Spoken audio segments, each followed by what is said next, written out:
Padre, en esta hora vamos delante de tu presencia, Señor. Agradecidos de esta oportunidad que tú nos das nuevamente de estar aquí en tu casa de oración, Señor. Con la disposición, Dios, de acercarnos a tu palabra, Dios, de buscar en ella todas las enseñanzas que están implícitas, Señor. Sé tu propicio con cada hermano acá reunido, Dios. Que tú seas iluminando nuestro corazón, nuestra mente y que estemos dispuestos a recibir tu palabra, Señor, con el deseo de atesorar en nuestros corazones tus enseñanzas, Dios, y ponerla por obra.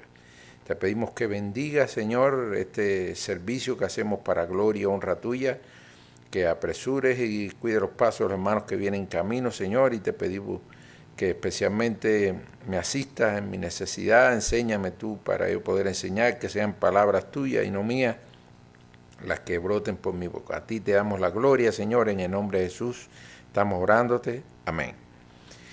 Bueno, hermano, continuamos con el capítulo 8 de la Confesión de Fe sobre de Cristo el Mediador. Bueno, ya hemos visto una buena parte de estos tres oficios de estos oficios que el Señor Jesucristo cumple como profeta, sacerdote, rey y cabeza y salvador, y desde toda la eternidad ha estado cumpliendo esos oficios. Habíamos estado viendo ya algunas cosas que tienen que ver con esa doble condición humana y divina del Señor y cómo esas dos naturalezas conviven en una sola persona, aunque están estrechamente unidas, no están mezcladas, como Cristo también lo vimos como Cristo fue hombre, hijo nacido del vientre de la Virgen María, como en esa doble condición Él cumplió en su momento como hombre, en su momento como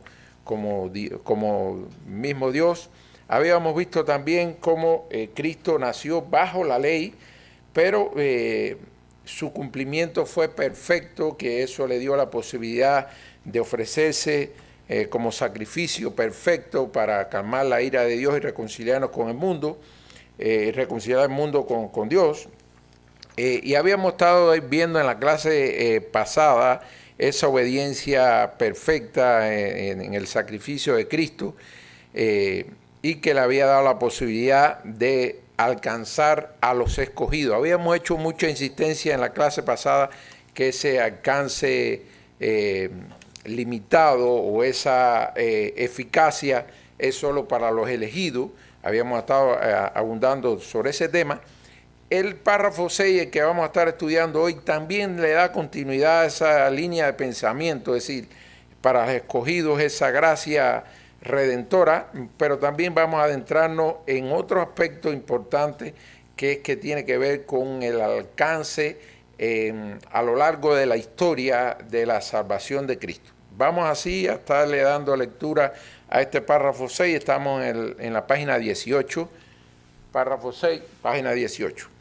Dice, aun cuando el precio de la redención no fue realmente pagado por Cristo hasta después de su encarnación, sin embargo, la virtud, la eficacia y los beneficios de las mismas fueron comunicados a los escogidos en todas las épocas desde el principio del mundo, en la promesa, tipos y sacrificios y por medio de los mismos, en los cuales fue revelado y señalado como la simiente que heriría la cabeza de la serpiente y como el cordero inmolado desde la fundación del mundo, siendo el mismo ayer, hoy y por siempre, por los siglos.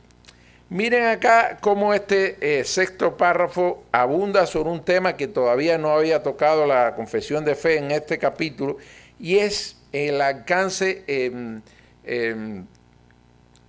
aquellas personas que creyeron en Dios antes de la existencia de Cristo. Porque hoy la Biblia con mucha claridad nos aclara que por la fe en Cristo podemos tener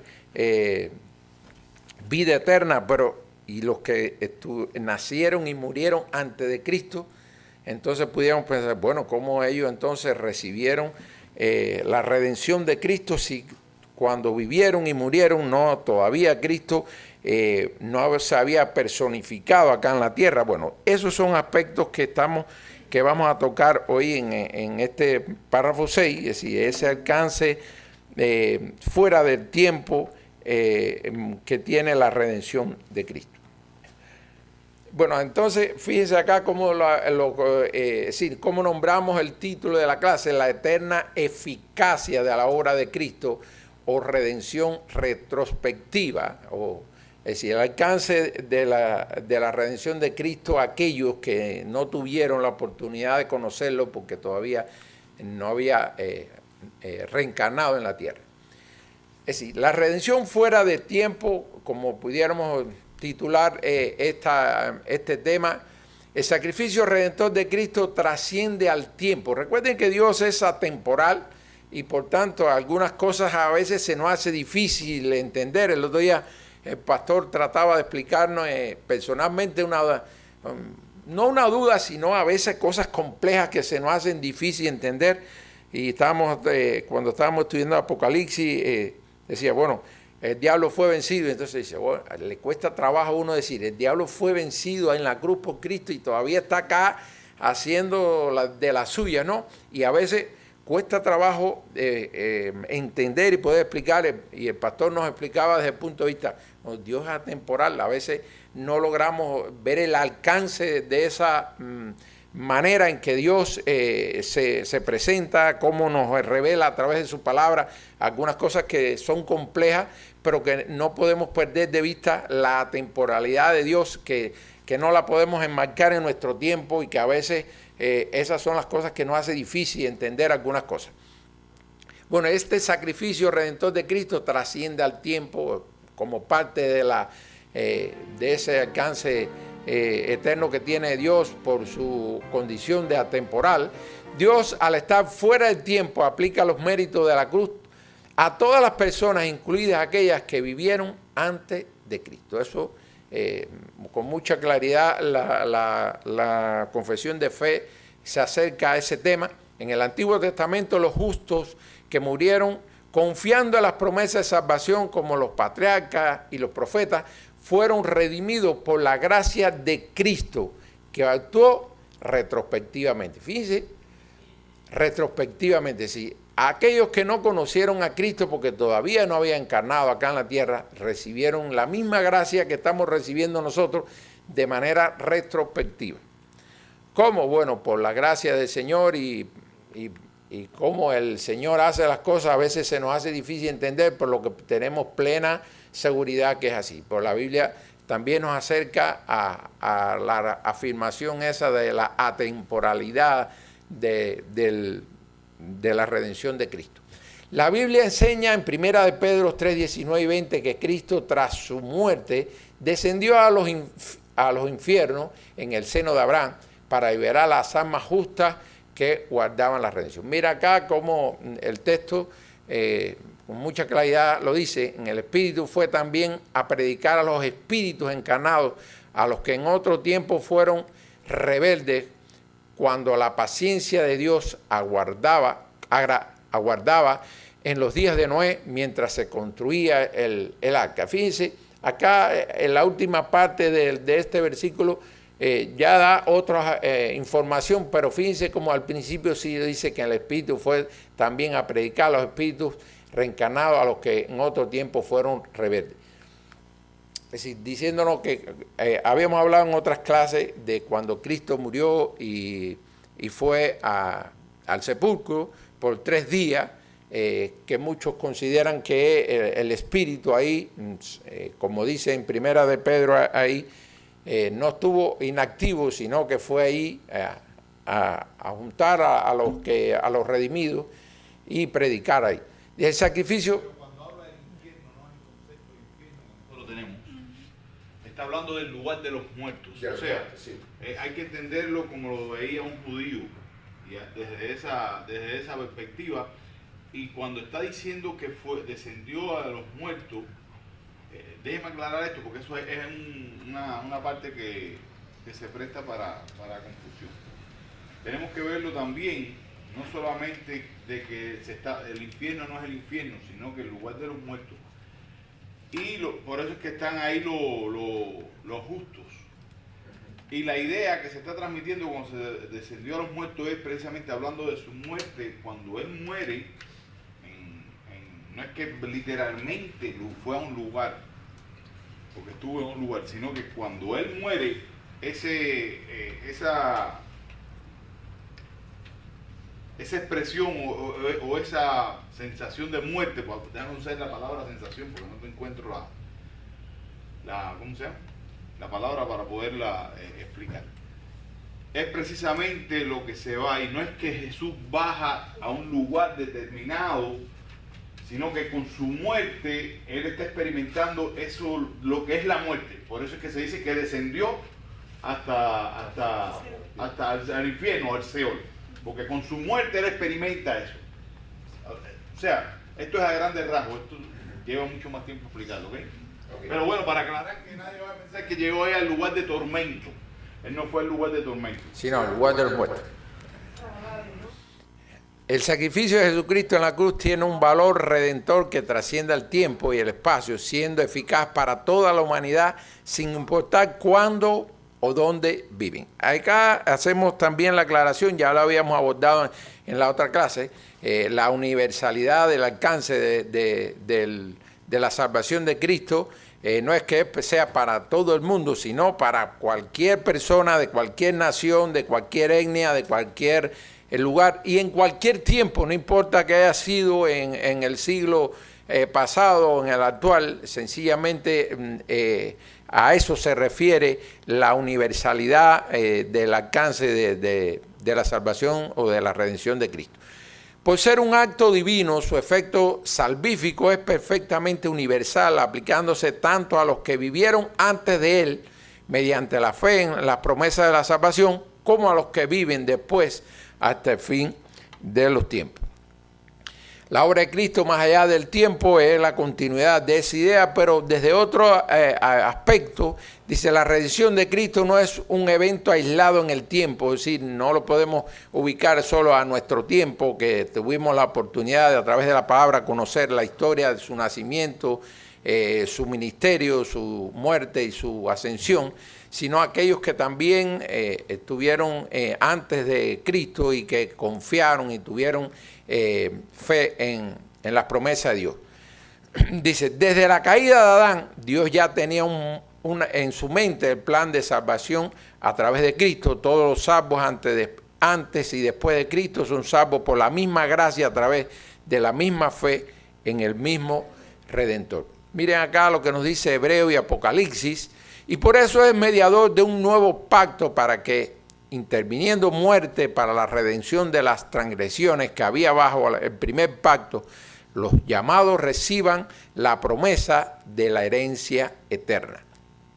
Y en Apocalipsis 13:8 dice, el cordero que fue inmolado desde la fundación del mundo. Sabemos que el hecho se consumó ahí en la cruz, pero fíjense cómo la palabra nos dice que el alcance de esa muerte de Cristo fue desde la fundación del mundo.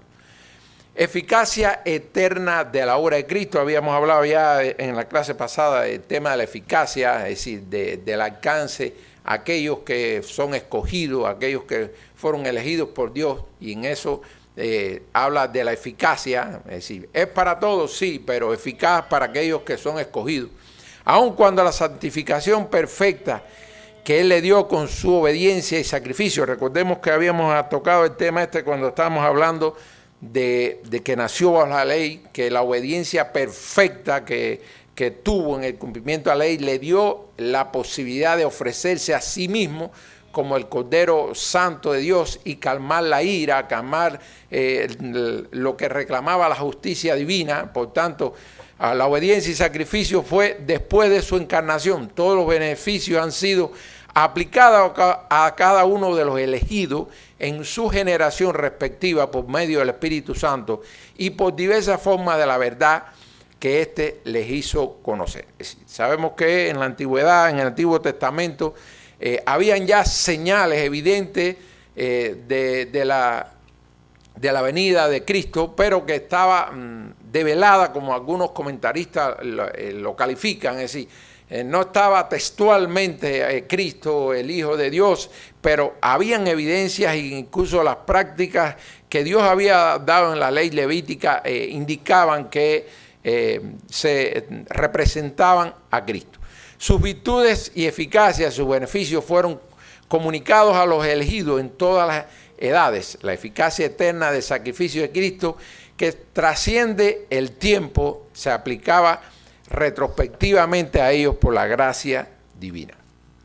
Cristo compró la redención para un pueblo específico, y ahí estamos hablando de esa eficacia, los escogidos o electos, y a ellos se les aplica. Esto enfatiza la soberanía de Dios en la aplicación de la salvación. Es decir, ¿de quién depende? Solamente de la soberanía de Dios, porque a quién escoge y a quién no, eso es una elección solamente atribuida a nuestro Padre Celestial. A todos aquellos para quienes Cristo compró la redención, cierta y eficazmente les será comunicada y aplicada la misma.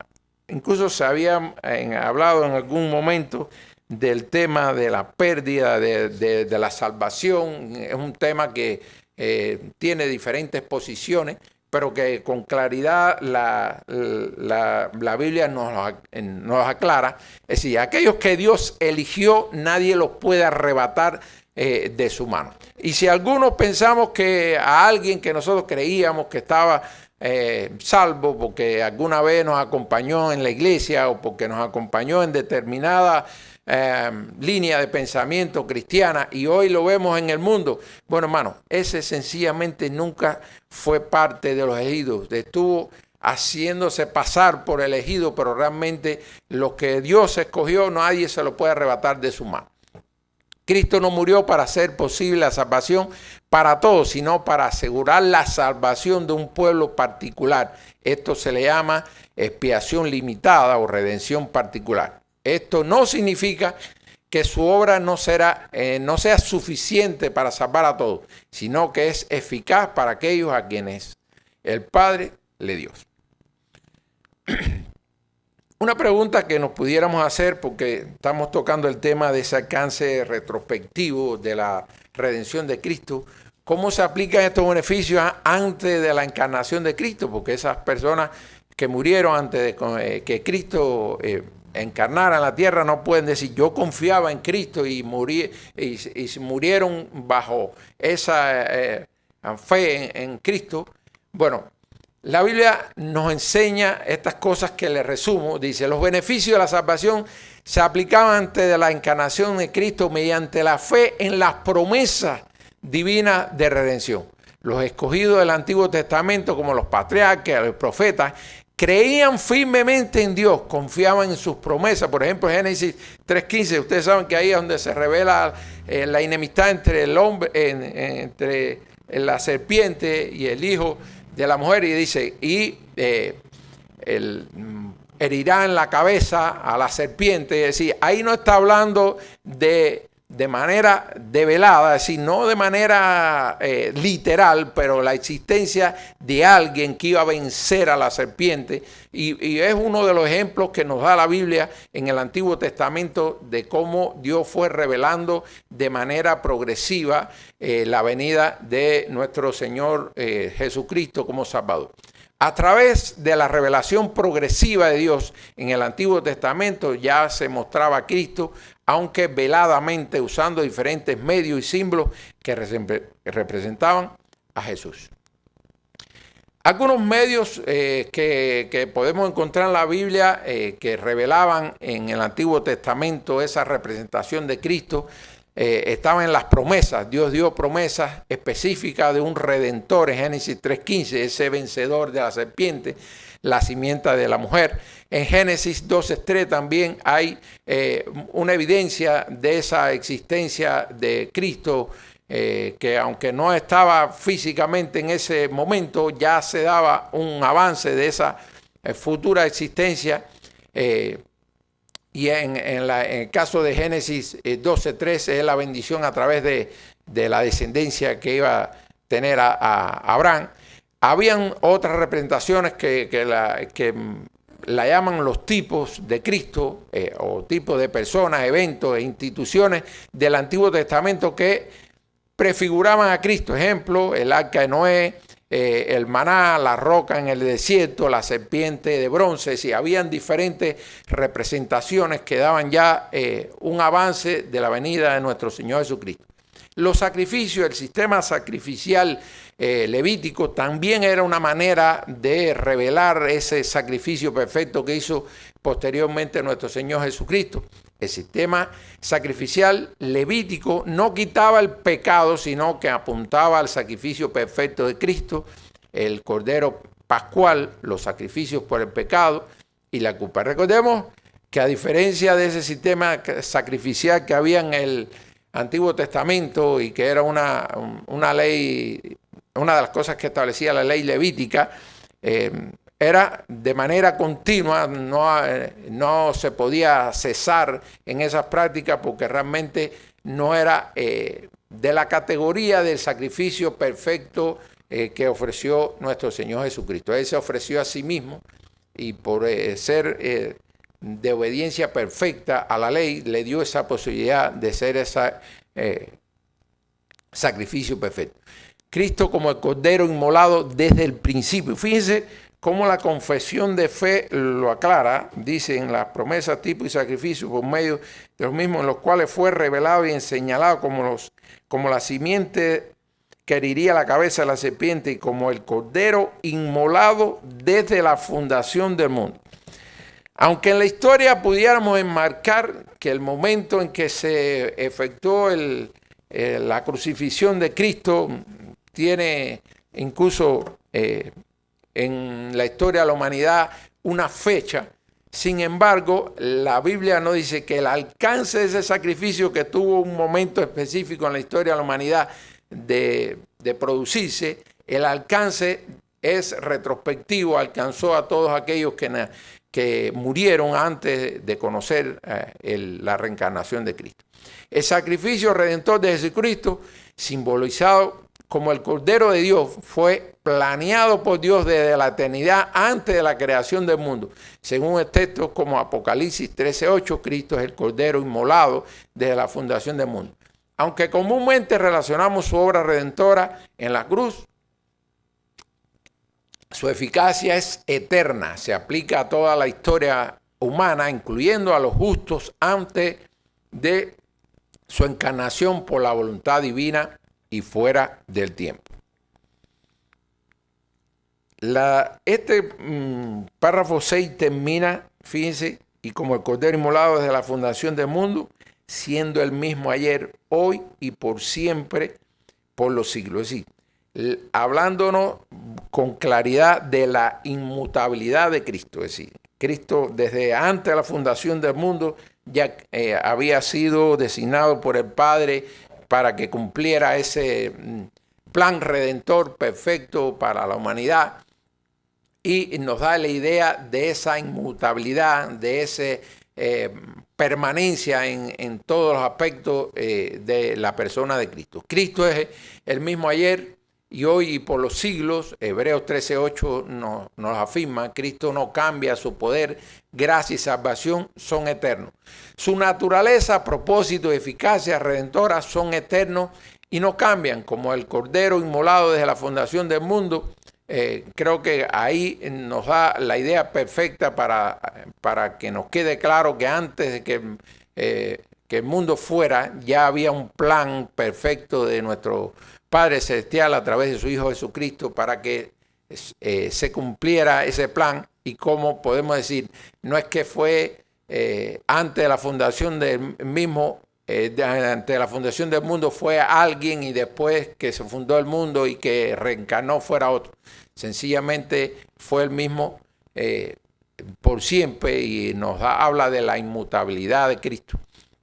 Su sacrificio redentor fue decretado por Dios desde la eternidad, reflejando su carácter inalterable.